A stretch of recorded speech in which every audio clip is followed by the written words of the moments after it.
Hey, it's Pete here from Northern Works. I've been turning our blank, boring chimney breast into a brand new fireplace worthy of our dream home, and not everything has gone to plan. But I have managed to fit a new lintel, and I've built a custom modern fire surround out of MDF.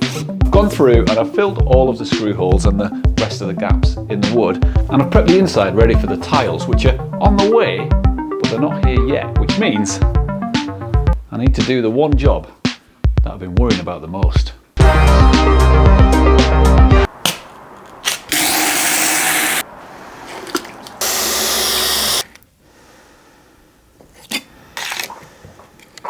Plastering! It's not something I've ever tried before, and it's fair to say I'm nervous. I feel like plasterers are like Olympic athletes, you know, they've practiced this one skill over and over again until they've perfected it, whereas I do not. And my first coat over the brick went pretty much exactly as badly as I expected. So badly that I almost gave up the whole project. But then I posted about it on Instagram, and someone very kindly commented, "Give yourself a shake," which, roughly translated from the original Cumbrian, means be a bit kind to yourself. And do you know what? I should be. At least half of it stayed on, and that's a small victory in and of itself.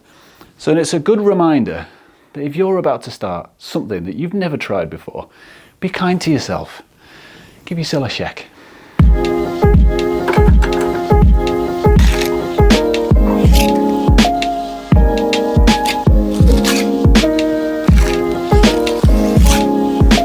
You know what? I'm not mad at that. And with a bit of sanding, I reckon it's going to come out pretty much exactly as I hoped. Well, it's not going to be a little bit, is it?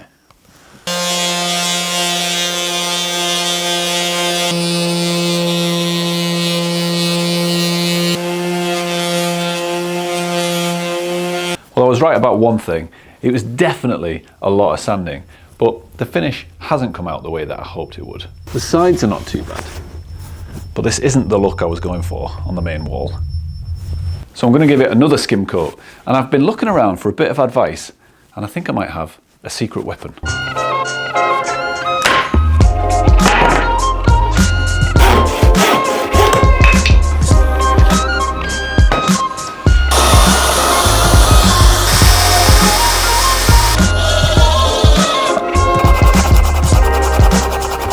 This is called a hawk. Normally it's made out of metal, but I think for my purposes this old bit of plywood should do the job.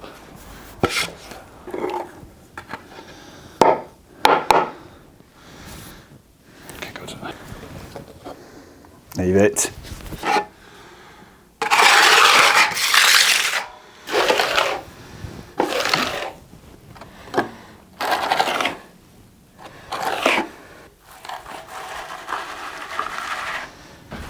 Well, this is looking loads better. Parts of it are smoother than a baby's bottom. So it's time for what I hope will be the last coat.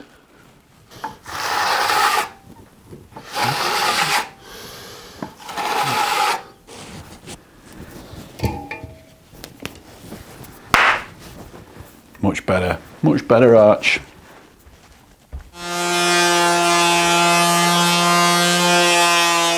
Well, that was an intense few days, but I think we're just about ready for a coat of paint now. I'm glad I've given plastering a go, and it's definitely made me a lot more confident that next time I'll call a real plasterer. And the nice thing is that now that's done, I can hang up the trowel and get rid of that bucket, and I don't need them until it's time to do the tiling. What's that? The tiling's next. Cool.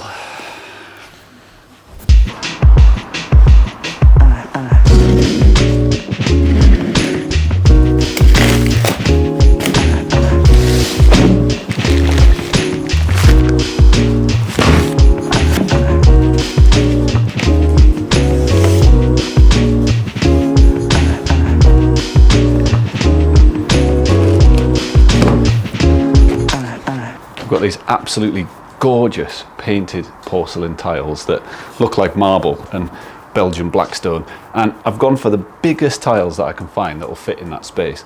And there's two reasons why I've gone for large format here. The first one is because I genuinely think it'll look better, and the second one is, well, there's fewer things to actually put on the wall. But of course the problem is they're also much bigger than they need to be, so I'm going to have to cut these down.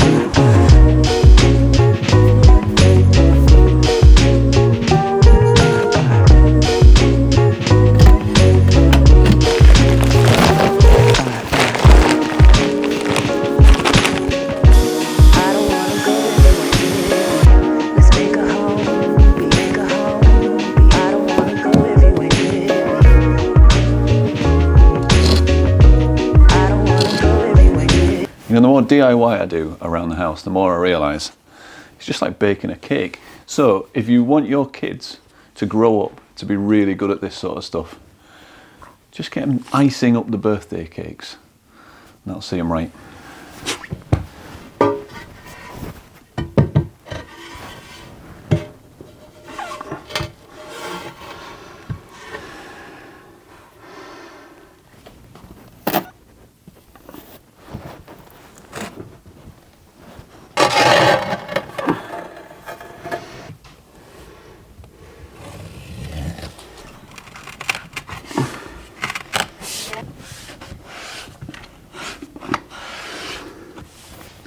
Right, we'll leave that to set for a day and then be ready for grouting.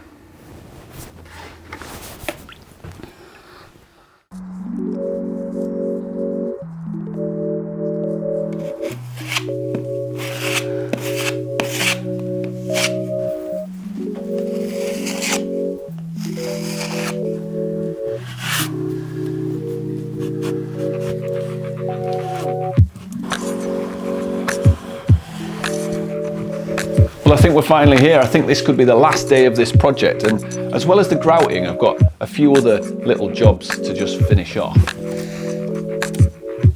I can't see much.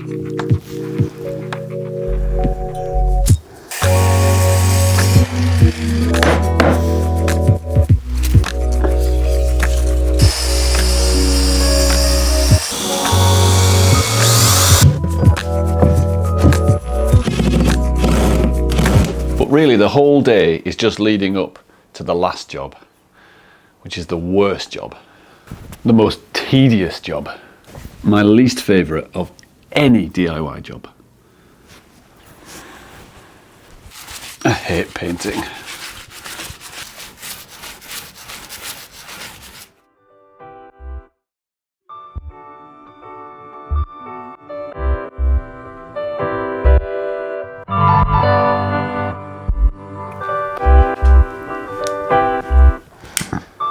You know, there are some projects that you just never want to end. Every step of the way, you're just so excited to see how it's going to turn out, and actually doing it is really fun. But this project, I could not wait for it to end. There was probably 5 or 6 times during this project that I genuinely thought I'd completely ruined our living room forever. But that kind of got me thinking about projects like this, you know, big, gnarly, scary projects. Sometimes the best way to approach them is do something so drastic and radical that you can't help but make it work. And you've got to learn the skills, and you've got to put in the effort. And what comes out, I think, I'm really pleased with it. And it's so close to the original vision that we had on our mood board, and we're going to love hanging out in here with a much more cosy fireplace to enjoy this winter. I hope you've enjoyed watching this video. Don't forget to watch part 1 if you haven't seen that already. And if you, eagle-eyed viewer, have spotted a few other changes in the living room while you've been watching this, then you'll enjoy the next video, so watch out for that. See you again.